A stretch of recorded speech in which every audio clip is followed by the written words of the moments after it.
Makkani poya va barglariga qarab unga nima yetishmayotganini bilsa bo'ladimi?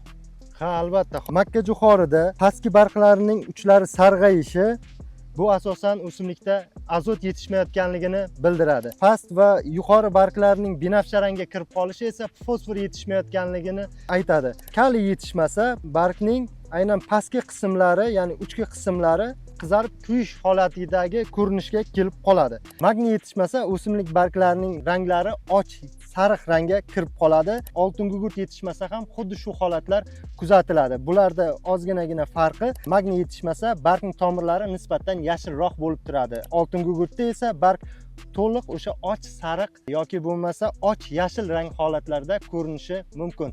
Ushbu belgilar asosan o'simlikka elementlarning yetishmayotganligini bildiradi. Mikroelementlarni o'z vaqtida bersangiz, bu holatlar o'simlikda hosildorligiga salbiy ta'sir ko'rsatmaydi. Abdumalik aka, shu turdagi foydali ma'lumotlarni o'tkazib yubormaslik uchun nima qilish kerak? Bog'bon sahifasiga obuna bo'lish kerak.